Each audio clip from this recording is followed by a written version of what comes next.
오늘 보내주신 자료들을 보니까요. 와, 한국의 미래에 대해 정말 깊게 고민하고 계신다는 게 느껴져요. 네, 특히 이 출산율 문제, 정말 가장 큰 화두잖아요. 이걸 정면으로 한번 다뤄보고 싶어 하셨죠? 맞아요. 자료들을 이렇게 쌓아놓고 보니까 뭐랄까 거대한 퍼즐 조각들 같다는 생각이 드네요. 그 중에서도 네, 그중에서도 시작부터 딱 눈길을 사로잡는 어쩌면 가장 충격적인 조각이 하나 있어요. 어떤 거죠?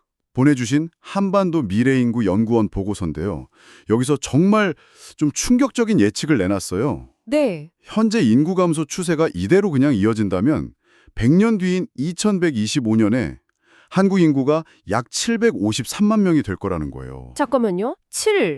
753만 명이요? 네, 753만 명입니다. 지금 서울 인구보다도 적은 숫자잖아요, 이건. 그렇죠. 와, 이건 그냥 인구가 좀 준다 이런 수준이 아니라 우리가 알고 있는 대한민국이라는 나라의 모습 자체가 완전히 달라지는 거네요. 맞습니다. 오늘 분석의 목표가 명확해졌네요. 이 충격적인 예측이 과연 어디서부터 시작된 건지 보내주신 자료들을 단서 삼아서 그 뿌리를 한번 추적해보죠. 좋습니다. 그럼 가장 먼저 숫자들이 말해주는 현실부터 들여다볼까요? 네, 2023년 합계 출산율, 그러니까 여성 한 명이 평생 낳을 것으로 예상되는 아이의 수가 0.72명이에요. 0.72.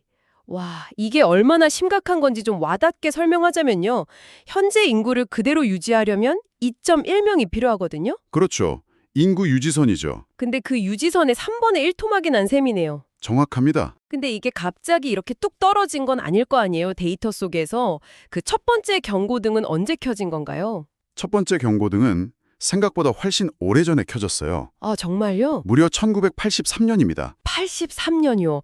제가 태어나기도 전인데요. 네, 바로 이때 처음으로 합계 출산율이 인구 유지선인 2.1명 아래로 떨어졌어요. 꽤 오래된 문제죠. 그럼 거의 40년 넘게 이 문제가 계속되고 있었다는 거군요. 맞아요. 그때는 뭐 둘도 많다, 하나만 낳아 잘 기르자 이런 표어가 익숙했던 시대가 심각성을 잘 몰랐죠. 아, 그러다 결정적인 변곡점을 맞이하는데 바로 1997년 IMF 외환위기요. IMF. 경제가 무너지면서 가정도 무너지고 출산율 곡선이 말 그대로 그냥 꼬꾸라졌어요. 네. 그 후로도 계속 하락해서 2018년엔 사상 처음으로 1.0명선이 무너졌고요. 심리적 마지노선. 네. 그리고 마침내 2020년 역사상 처음으로 사망자 수가 출생아 수를 넘어서는 인구 자연 감소가 시작된 겁니다. 와, 들어보니까 이건 마치 서서히 온도가 오르는 냄비 속 개구리 같았네요. 아, 비유가 정확하네요. 위험 신호는 계속 있었는데 막상 피부로 느끼기 시작했을 땐 이미 너무 늦어버린. 여기서 바로 인구 모멘텀이라는 개념이 중요해져요. 보내주신 자료에도 설명이 있었죠? 인구 모멘텀이요? 네. 쉽게 말해서 인구 감소의 가속도 같은 거예요. 아이를 적게 낳으면 그 아이들이 자라서 부모가 될 세대의 인구 자체가 줄어들잖아요. 아, 그렇죠. 그럼 그 다음 세대에 태어나는 아이 수는 훨씬 더 급격하게 줄어들 수밖에 없어요. 마치 내리막길에서 한번 구르기 시작한 눈덩이처럼요. 아, 눈덩이처럼 점점 커지고 빨라지는. 맞습니다. 그러니까 단순히 아이를 낳는 부부의 선택 문제를 넘어서서 애초에 아이를 낳을 수 있는 사람의 숫자 자체가 줄어드는 구조적인 함정에 빠졌다는 거군요. 바로 그겁니다. 그래서 100년 뒤 753만 명이라는 예측이 나온 거고요. 그럼 당장 우리 세대가 마주할 미래는 어떤가요? 예측은 암울해요. 당장 내년인 2025년이면 65세 이상 인구 비중이 20.3%에 달하면서 초고령 사회로 진입하고요. 벌써 내년이요? 네. 그리고 2045년에는 이 비중이 37%까지 치솟아서 지금 세계에서 가장 늙은 나라인 일본마저 추월할 것으로 보여요. 와, 이런 통계를 들으면 머릿속이 복잡해지면서 그냥 아주 본능적인 질문이 떠올라요. 어떤 거죠? 그래서 내 연금은 괜찮은 건가 하는 결국 돈농제로 귀결되잖아요. 그렇죠. 보내주신 자료들도 이 국민연금 문제를 아주 심각하게 다루고 있던데요. 그 불안감이 괜한 게 아니에요. 국민연금 기금이 바닥나는 시점이 계속해서 앞당겨지고 있어요. 얼마나 빨라졌나요? 2013년 계산으로는 2060년 고갈을 예상했는데 최근 전망들은 2057년, 심지어 한 경제연구원 자료에서는 2055년을 예측하기도 했어요. 이유는 너무 명확하죠. 돈을 내는 젊은이는 줄고 돈을 받는 어르신들은 늘어나고 심지어 더 오래 사시니까요. 네, 이건 뭐 밑빠진 독에 물 붓기잖아요. 자료들을 보면 이걸 막기 위한 몇 가지 시나리오가 있던데 결국 핵심은 더 내거나 덜 받거나 이거 아닌가요? 정확해요. 아니면 하나 더, 투자를 엄청나게 잘하거나. 아, 세 가지군요. 네, 세 가지 변수가 있어요. 첫째, 보험료율. 지금 소득의 9%를 내는데 이걸 1%포인트 올릴 때마다 고가 시점이 한 2년에서 4년 정도 늦춰져요. 와, 9%도 많다고 느끼는 분들이 많은데 여기서 더 내라고 하면 반발이 엄청나겠네요. 그렇죠. 그럼 덜 받는 건 어떨까요? 그건 뭔가요? 그게 소득 대체율이에요. 지금은 은퇴 전 평균 소득의 40%를 받게 설계되어 있는데 이걸 5%포인트 깎아서 35%만 받게 하면 고가 시탐이 늦춰지겠죠. 반대로 더 받으려고 하면? 45%로 올려주면 1, 2년 더 빨리 고갈되고요. 마지막이 기금 운용 수익률인데 수익률을 1%포인트 높이면 고가 시점이 무렵 4년이나 늦춰져요. 아주 강력한 변수죠. 들어보니까 답은 나와 있는 것 같아요. 보험료는 올리고 받는 돈은 줄이고 투자는 잘해야 한다. 그렇죠. 수학적으로는요. 근데 이게 말처럼 쉽나요? 어떤 정치인이 이걸 추진했다가 다음 선거에서 표 받을 생각을 할 수 있겠어요? 바로 그 부분이 연금개혁의 딜레마죠. 수학적으로는 답이 보이는데 현실적으로는 거의 불가능에 가까운 과제인 거예요. 누구도 문제라는 건 알지만 누구도 고양이 목에 방울을 달지 못하는 상황이군요. 수십 년째 이어지고 있는 거죠. 개인의 노후 불안을 넘어서 나라 경제 전체가 뒷걸음질 칠 수 있다는 경고도 정말 충격적이었어요. 한국은행 보고서가 바로 그 얘기를 하던데요. 네, 그 보고서는 정말 섬뜩할 정도예요. 다른 모든 변수는 다 고정해놓고 오직 인구구조 변화 하나만으로 미래 경제 성장률이 어떻게 될지를 분석했어요. 결과가 어땠나요? 2000년대 초반만 해도 한국 경제가 연평균 4% 가까이 성장했잖아요. 네, 고도성장 시대였죠. 그런데 이 보고서에 따르면 2030년대에는 연평균 0.4%로 떨어지고 2040년대 중반 이후로는 마이너스 0.1%로 예측돼요. 마이너스요? 네, 마이너스 성장 시대가 온다는 거예요. 잠시만요. 마이너스 성장이라니요. 이건 그냥 성장이 멈추는 게 아니라 경제 규모 자체가 쪼그라든다는 뜻이잖아요. 맞습니다. 인구가 줄어든다는 이유 하나만으로요? 이건 마치 우리가 더 빨리 달리려고 애쓰는데 우리가 딛고 있는 땅 자체가 뒤로 움직이는 것과 같네요? 와, 정말 정확한 비유예요. 일할 사람, 즉 노동도 줄고 물건을 살 사람, 소비도 줄어들고 미래에 투자할 유인도 줄어드니까 경제의 엔진이 그냥 꺼져버리는 거죠. 이런 경제적 충격은 결국 사람들 사이의 관계를 해치고 사회 전체를 흔들게 될 텐데요. 보내주신 기사 중에 격차가 균열로 번졌다는 표현이 있었는데 정말 가슴에 와닿았어요. 네, 그 표현이 정말 사회가 어떻게 무너져 내리는지 그 모습도 한번 들여다보죠. 양극화는 이제 우리 사회의 기본값이 된 것 같아요. 자료를 보면 1990년대만 해도 70%에 달했던 중산층의 비중이 지금은 거의 반토막이 났어요. 반토막이요? 네.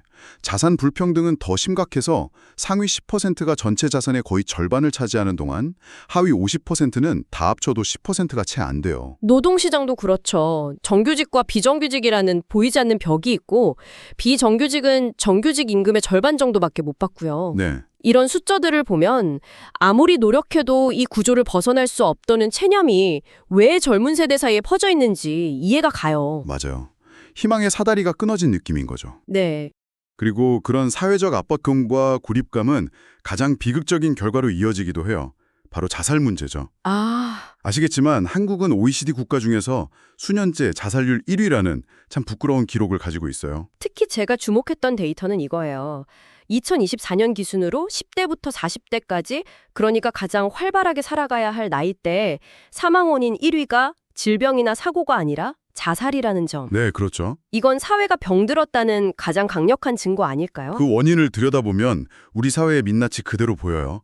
생활고를 비관했던 송파세모냐 사건처럼 극심한 경제적 어려움, 네. 학교나 직장에서의 왕따, 소위 태움 같은 관계의 단절, 그리고 숨막히는 경쟁 문화가 복합적으로 작용하는 거죠.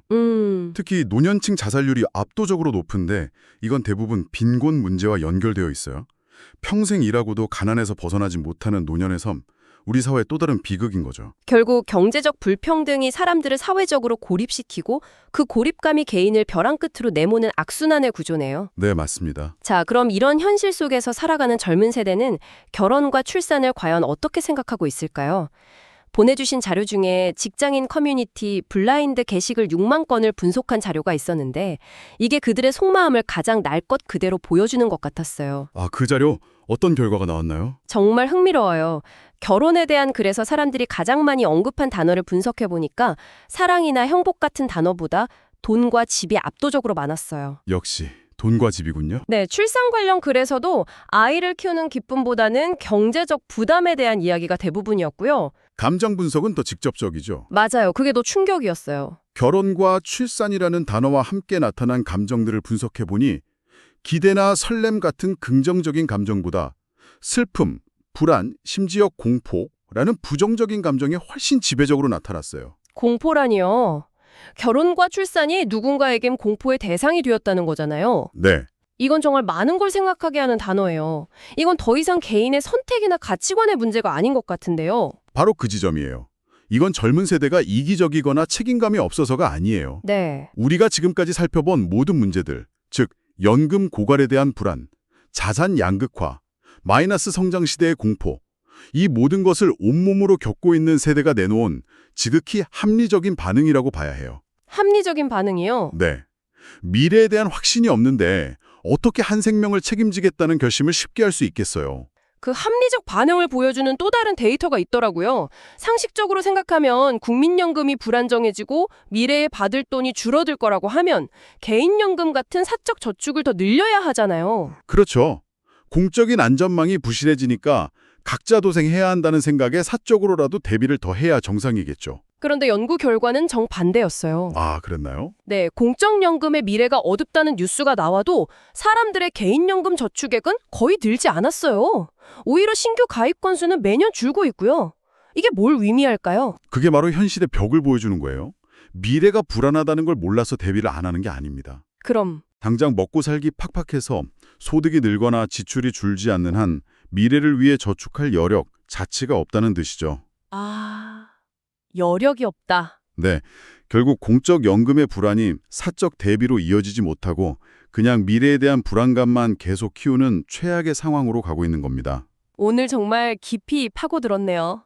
100년 뒤 753만 명이라는 충격적인 숫자에서 시작해서 연금 고갈, 마이너스 성장이라는 경제의 시한폭탄, 그리고 양극화와 사회적 고립이라는 우리 사회의 깊은 상처를 거쳐서 네, 결혼과 출산을 공포로 느끼는 젊은 세대의 마음속까지 들여다봤습니다. 이 모든 조각들을 맞춰보니까 하나의 그림이 완성되는 것 같아요. 어떤 그림인가요? 이건 여러 개의 문제가 아니라 서로 꼬리에 꼬리를 물고 있는 하나의 거대한 문제예요. 경제적 불평등이 저출산을 낳고 저출산이 다시 경제의 활력을 앗아가고 활력을 잃은 경제가 다시 불평등을 심화시키는 빠져나오기 힘든 악순환의 고리죠. 오늘 우리가 분석한 자료들은 결국 한국인이라는 존재 자체가 점점 희귀해지는 어쩌면 소멸로 향하는 미래를 그리고 있는 것 같아요. 이제 마지막으로 이 모든 분석을 바탕으로 당신에게 질문을 던져볼 시간이에요. 네. 우리가 지금 걷고 있는 이 길이 지속 불가능하다는 건 명백해 보여요. 그렇다면 한국 사회는 생존을 위해 어떤 근본적인 변화를 감수해야 할까요? 예를 들어 보내주신 자료의 한 구석에서 제기된 것처럼 단일민족 국가라는 오랜 정체성을 내려놓고 본격적인 이민국가로의 전환을 받아들이는 것 같은 상상조차 하기 힘들었던 선택지들 말이에요. 네. 그런 미래는 과연 어떤 모습일지, 우리에게 어떤 기회와 또 어떤 도전을 가져다 줄지 한번 깊이 생각해 볼 문제가 아닐까 싶습니다.